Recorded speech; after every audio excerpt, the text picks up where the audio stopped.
Pelo sinal da Santa Cruz, livrai-nos Deus nosso Senhor dos nossos inimigos. Em nome do Pai, do Filho e do Espírito Santo. Amém. Vamos sentar. Comigo, Espírito Jorge, amados irmãos e irmãs, em nosso Senhor Jesus Cristo. O Evangelho de hoje nos apresenta um alerta contra os falsos profetas. Cuidado com os falsos profetas.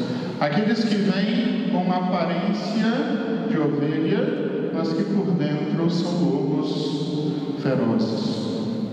O que é o profeta? O profeta vem de profare. O profeta é aquele que fala em nome de Deus. O falso profeta é aquele que aparenta falar em nome de Deus, mas que fala em nome de si mesmo. Evidentemente, esse evangelho não é um salvo-conduto para a gente sair julgando tudo e todos, mas um alerta de cautela diante de todas aquelas pessoas que vêm a nós querendo apresentar para nós algo que supostamente viria de Deus. Nós vamos nos acautelar, baseando-se sobretudo nos frutos que aquela pessoa gera, que aquela árvore dá. Um ponto importante e raramente falado quando se comenta esse evangelho é que a gente precisa ter bastante honestidade de não acabar caindo, ou seja, usando esse evangelho como uma espécie de truque para confirmar nossas opiniões pessoais. Entendam bem, é muito frequente a gente escutar as pessoas citando de forma bastante falaciosa essa frase do Evangelho, a frase dos frutos. Quando as pessoas, em vez de julgar os frutos de fato, criam uma espécie de teologia moral do efeito borboleta. Já ouviram falar no efeito borboleta? É aquela ideia de que uma coisa, uma ação aparentemente inofensiva que acontece aqui, numa escala de causalidades, pode acabar gerando uma consequência lá longe, e às vezes muito maior, muito desproporcional àquilo que começou. Entendam, o fruto de uma bananeira é a banana. Se alguém pega, come a banana, joga a casca no chão e alguém escorrega, a culpa não é da bananeira, não é isso? Então, às vezes, a gente acaba caindo nisso. Ou seja, existe um fruto, aí alguém pega aquele fruto, faz uma outra coisa, e aí, baseado nessa terceira coisa, a gente vai lá e condena a bananeira, condena a árvore, ou ao contrário, a gente pega um negócio lá que já é terceira ou quarta geração de consequência de alguma coisa para aprovar algo só porque nos agrada. A gente julga pelos frutos uma árvore e não por consequências segundas e terceiras. Mesmo de boas árvores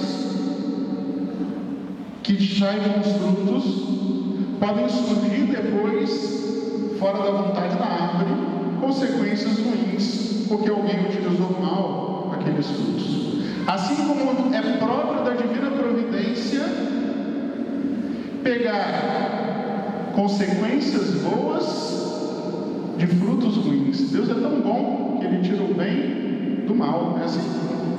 Então, às vezes, Deus nosso Senhor consegue aproveitar alguma coisa. É claro, é muito fácil escutar esse evangelho e pensar nos outros.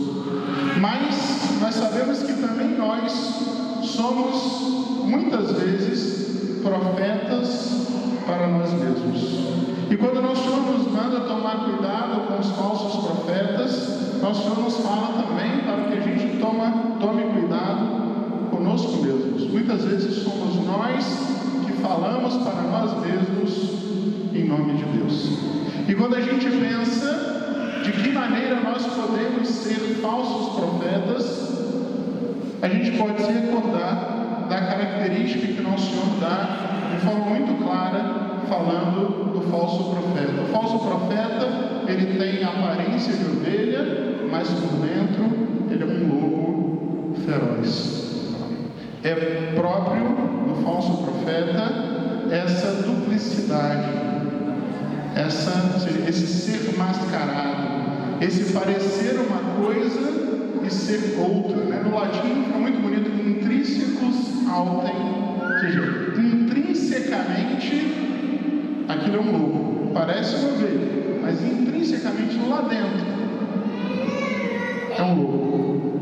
E muitas vezes o que nós vemos na nossa própria vida é isso, uma discordância entre aquilo que aparece e aquilo que está dentro. Se a gente conseguisse, talvez, o maior de todos os jardineiros da face da terra, se ele conseguisse pegar uma árvore e dar externamente a aparência de outra, isso não faria com que os frutos ficassem diferentes. O fruto, ele segue a natureza intrínseca da árvore. Assim também acontece conosco. Não adianta a gente criar uma aparência que não corresponde à nossa realidade. O fruto é sempre consequência do que está dentro. Nós sabemos muito bem que a gente vive cada vez mais numa sociedade da aparência. No século XX, os filósofos reclamavam que cada vez mais a sociedade valorizava o ter sobre o ser. Ou seja, na medida em que o bem-estar ia crescendo, que a tecnologia ia avançando, que o ser humano ia tendo capacidade, mesmo financeira, de adquirir mais coisas, o consumismo foi tomando conta das pessoas e as pessoas começam cada vez mais a ser valorizadas pelas posses e não por aquilo que ela é. Cada vez mais, claro, isso continua sendo verdadeiro, só que se sobrepõe ainda uma terceira camada, em que às vezes nem é o ter que vale mais, mas o parecer. E com a facilidade da tecnologia, e com a facilidade de mostrar-se para os outros com as redes sociais, a gente vai criando sempre e sempre uma sociedade cada vez mais voltada para a aparência, para os filtros, em que as pessoas modificam mesmo o seu próprio corpo para parecer mais bonitas, e que as pessoas muitas vezes modificam a aparência da sua alma. Claro, a alma é invisível, só que a gente conhece a beleza de uma alma por aquilo que aparece externamente, e muitas vezes é muito fácil a gente criar uma capa de piedade, de santidade, que não corresponde ao que existe em Deus. O problema, meus irmãos, não é parecer, entendam bem. A árvore, ela precisa parecer aquilo que ela é. Não é que a gente agora vai tirar de nós todos os elementos exteriores que nos remetem à piedade e à santidade. O problema não é isso. A questão é que tem que ter coerência entre o que está fora e o que está dentro, para que aquilo de fora, que transparece piedade e santidade, que evite de fato verdadeira piedade e santidade, senão a gente cria uma espécie de cosplay de santo, ou seja, uma fantasia. A nossa vida cristã não pode ser uma vida de fantasia. A gente precisa refletir algo de autêntico. Porque todas as vezes que a gente vive nessa aparência, na hora que o negócio aperta, as máscaras caem. E quando as máscaras caem, fica muito feio. Mas feio que se não parecesse. Não vamos permitir que essa cultura da aparência recaia sobre a nossa própria vida. E a gente vive uma vida cristã de autenticidade. E isso a gente consegue, dando aquele fruto que São Paulo fala na carta aos Romanos, quando a gente vive esse processo de conversão, quando a gente se liberta da escravidão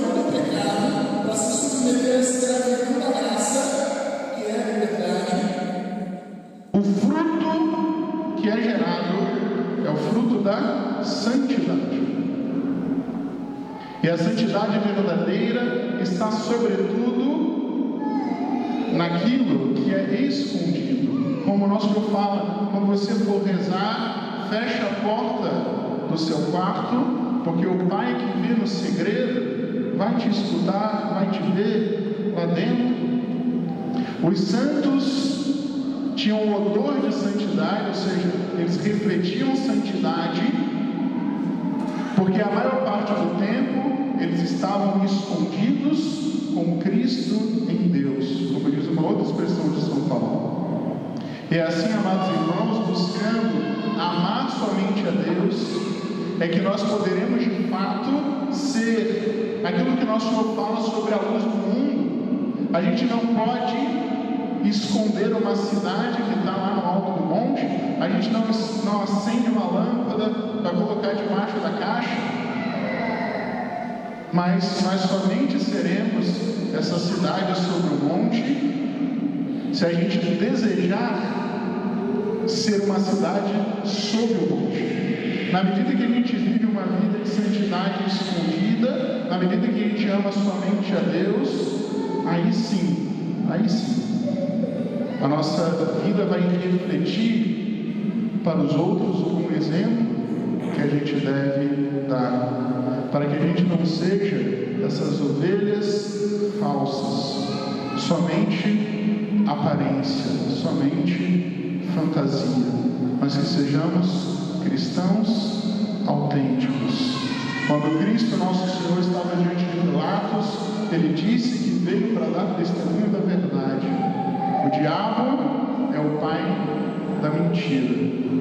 Tudo na nossa vida que é falso, tudo na nossa vida que é mentiroso, vem do demônio. Tudo da nossa vida que é verdadeiro, vem de Deus.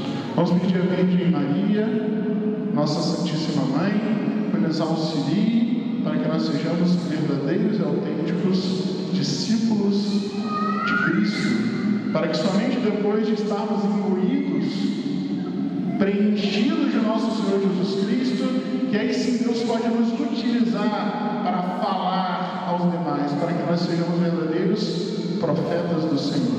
Em nome do Pai, e do Filho e do Espírito Santo. Amém.